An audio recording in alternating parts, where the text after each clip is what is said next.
John Updike is one of the nation's greatest living writers. He has won countless literary awards, including 2 Pulitzer Prizes, as well as the National Book Award. He is probably best known for his Rabbit Run series, chronicling the life of Harry Angstrom and 4 decades of contemporary middle-class America. His prolific career has produced over 50 books, including short stories, children's books, poems, essays, and criticism. His current work, Gertrude and Claudius, is his 19th novel. It tells the story of the King and Queen of Denmark before and leading into Shakespeare's great masterpiece, Hamlet. I am pleased to have John Updike back at this table. Welcome back. Thank you. Nice to be here. You were here the last time, and I said, what's next? And you said, I can't really tell you, but you sort of hinted it'd be involving Denmark. You remember this? I did. Did I yeah. really? I gave it all away? Well, no, not all of it, but some of it. And I wasn't smart enough at the moment to pick it up, what you were doing, because the thing that I would never have fathomed is that you were going to tell us that you would rip off Shakespeare. Exactly. And I didn't think you had the to do that. Yeah. You know? Well, or innocence. Do you want to know why I did it? Yes, I mean, that's a good question. What was going through my mind? Yes. I think for years, ever since I first read the play at college, I thought that we didn't really know enough about Gertrude and Claudius before the play opens. They haven't been given their due. Not really, exactly. No, I thought they were given kind of short shrift and treated as villains when they were just, as far as I could see, a loving couple trying to make the best of the world they were in. And I saw Kenneth Branagh's uncut Hamlet movie. Uncut? It was done to text, and it was about 5 hours, wasn't it? It was 5 good hours, though, and you saw it all. You saw all those minor characters who are generally cut out and left out. And so, anyway, the Gertrude and Claudius there were vivid enough that that kind of emboldened me to make this little assault upon the sacred castle of William Shakespeare. Now, did you have trepidation because you knew people can say, what does he think he is? There were a couple of reviews that said, this is not as good as Shakespeare. Well, how does that hurts a guy's feelings? But I was trying not so much to compete, but to supplement, to help out, to provide another layer. Now, that then goes to, how did you go about sort of deciding how and what you wanted to say about Gertrude and Claudius? Well, I went back and read the original sources of the Hamlet legend, which goes back to the darkness of Viking Same days. Sources that William Shakespeare read? Shakespeare used. Well, he only used one. He used a French translation of a Latin text, but I read both translations of the original Latin text done in about the 12th century, and then the French translation done, I think, in the 16th. And what we're missing is an earlier play. There was an earlier Hamlet play, which is mentioned in the Elizabethan Chronicles, but that we have no text of. So what do we think happened? Just don't know. We think maybe somebody like Thomas Kidd wrote it and that Shakespeare's company purchased it, because you could do that then, and then handed it to Shakespeare and said, you do the best you can with this mishmash here. And he started all over. So he did, and he made a beautiful mishmash of it, but it is a kind of mishmash anyway. Right. Things don't exactly tie together. So when you get down into the text and try to think, well, how long was that, and when did that happen, and what's the precedent here, you have to make up a lot of material that he does not provide. Tell me about your Gertrude and Claudius. Well, not the book, but the characters. One loves Gertrude in the play. She just speaks so well. Of course, you could say all Shakespeare characters speak so well. It's what they do, after all. It's what he did. What he did, his thing. But everything she says is kind of gentle and wise and on the mark, and she doesn't have very many lines. But if I can just read the first 6 lines she speaks. Yeah. This is not from your book, but from... This is from the original. William Shakespeare. I think we all remember the scene dimly. It's the very sulky Hamlet, in black usually, gathered with the new king and his newly married queen, and he's in a sulk and making these rude puns against poor Claudius, and the queen says, "Good Hamlet, cast thy knighted colour off, and let thine eye look like a friend on Denmark," that is King Denmark, king of. "Do not forever with thy veiled lids seek for thy noble father in the dust." And then this kills me. "Thou know'st 'tis common, all that lives must die, passing through nature to eternity." Now, isn't that beautiful? From a mother to son, your life in a nutshell, all that lives must die, passing through nature to eternity. So anyway, I tried to make her say equally wise and gracious things in the course of my novelization. Now, what do you think she knew? I don't think she knew that her husband had been killed by his brother. I mean, you don't think so? I think even from within the play you can guess that. For example, she remains innocent right up to the duel that Hamlet and Laertes have. You know, she drinks the poison cup. If she was in on it, if she was a co-conspirator with Claudius, she wouldn't have made that silly mistake. So I think he, out of his, because he does love her. I mean, that's one thing that emerges in several sections, is Claudius says, yeah, I'm just crazy about this woman.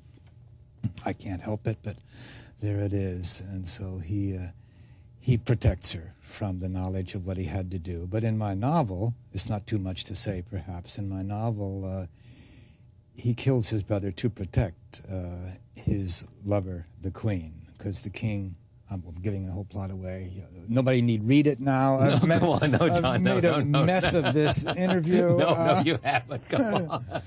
But I mean, this makes it more interesting. Don't you get it? This makes it much more interesting now that we hear you telling us why it does. Right. I'm not humoring you. I promise.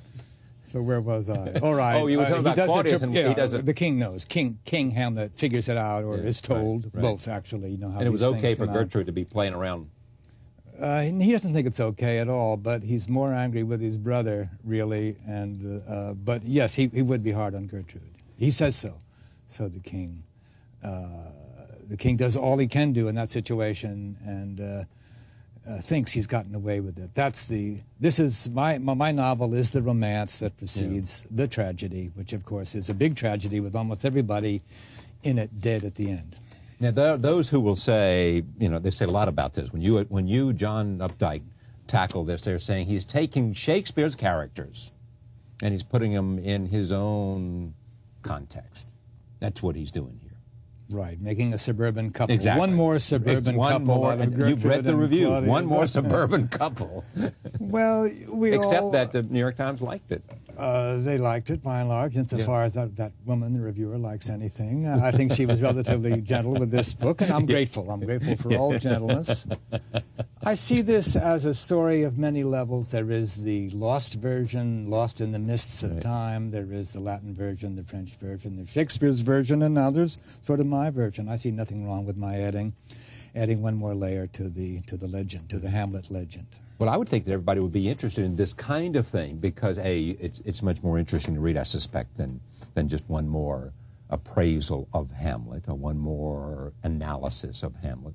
And so we go into your mind to see how you talk about how you speculate on Claudius' motive and all these other things. I mean, he must make some decisions. You're That's right. When you write a novel. I mean, I didn't realize quite how many, but yes, you do have to sort of become a critic in a way. Yeah. And was that difficult? Was this difficult for you, or was this relatively easy? It has its own joys, but it went slowly. I had to do some research, and then I had to feel my way carefully. What's wrong with research?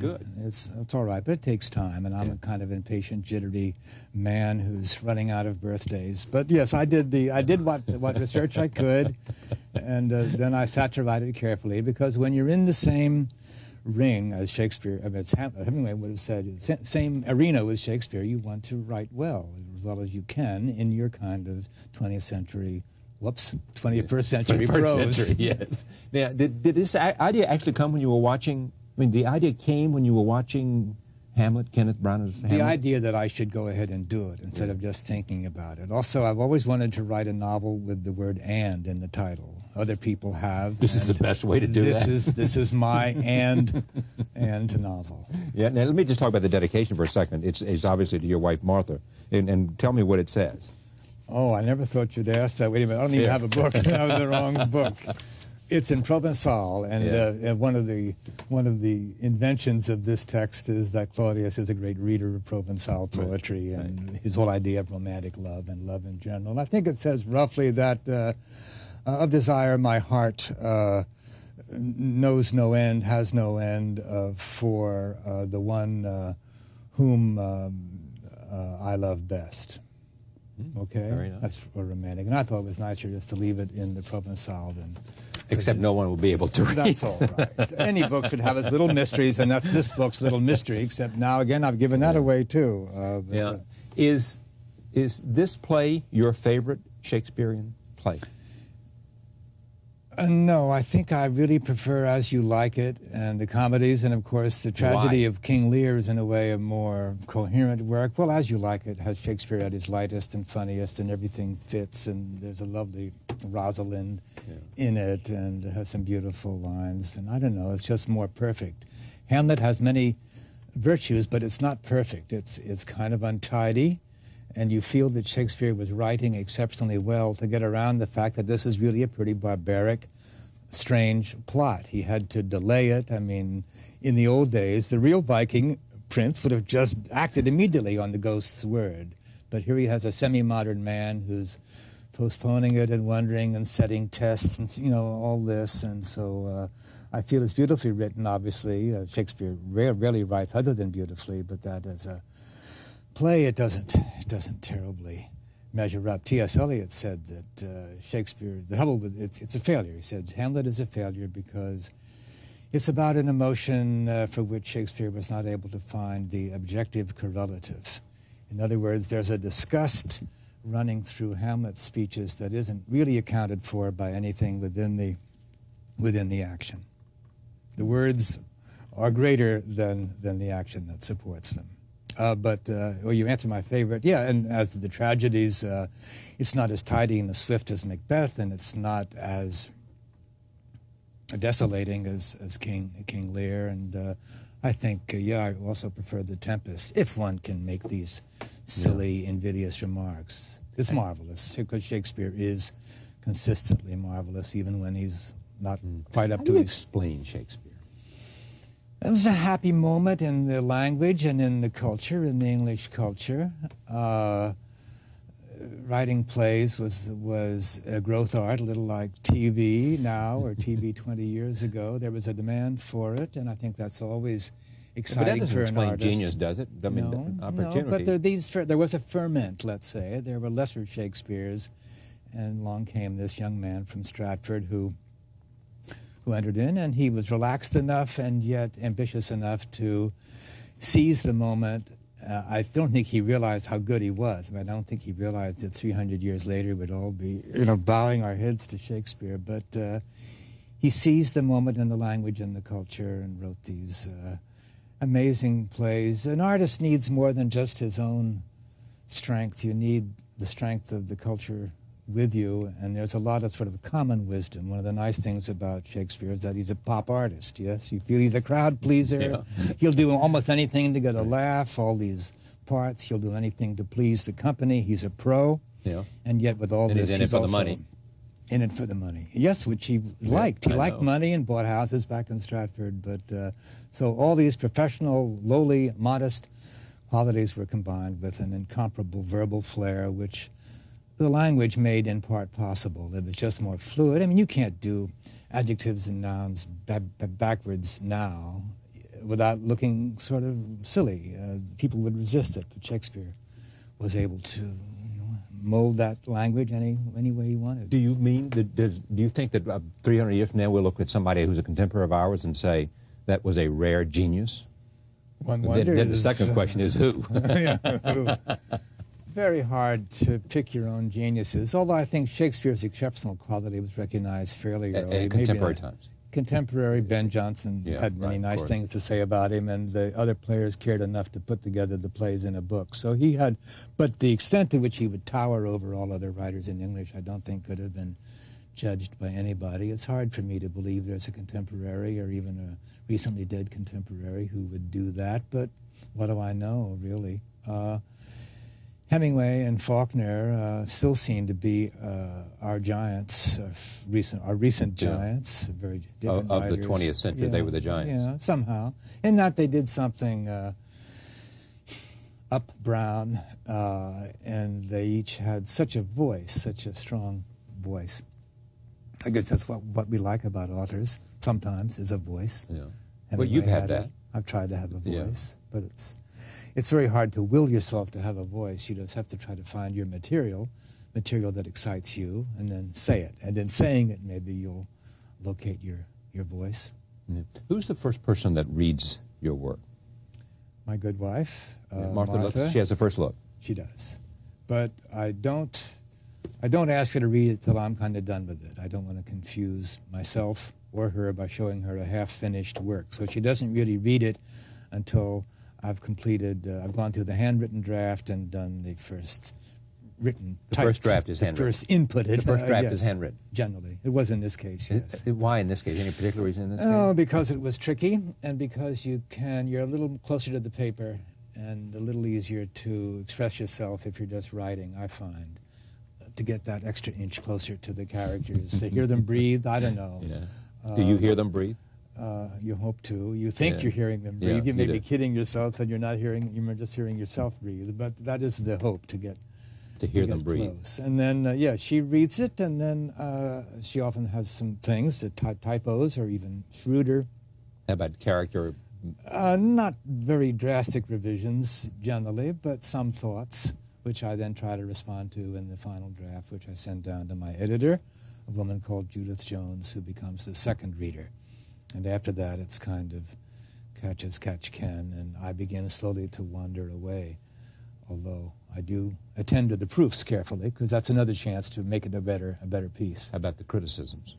Once well, the book by is that out. time, thank heavens, the book is pretty well set in concrete, and although a critic who points out a factual error, you can sometimes adjust the error in later printings. By and large, you can't really do anything about their more major faults that they find. So you are stuck with the book that you designed to the best of your ability. Maybe when you do the next one, some of those old criticisms sit in your mind, but in a way you hope not. You shouldn't try to write to please the critics, because some of them there's no pleasing, really. And you're in danger of giving away the whole ball game in the hopes of pleasing a phantom. The New Yorker recently celebrated its 75th anniversary. We had a group of them here.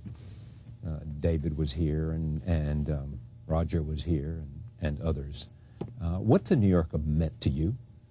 It's meant an awful lot, maybe more than is healthy. But as a boy, I adored it. I came into the house when I was 11 or 12, and I began to read it. First looked at the cartoons, and then I began to read the poetry. There was a lot more light verse then, and then some of the fiction even. I just liked the feel of it, the look of it, the understatedness of it. It wasn't like any magazine, other magazine in my experience. It wasn't like the Post or Collier's or the National Geographic. So I wanted to be in that wonderful heaven of cool. I thought of it as cool. It was a cool magazine, and I was fortunate enough, shortly after I graduated from college, to actually get a few things taken, a poem and then a story. Then I got a job.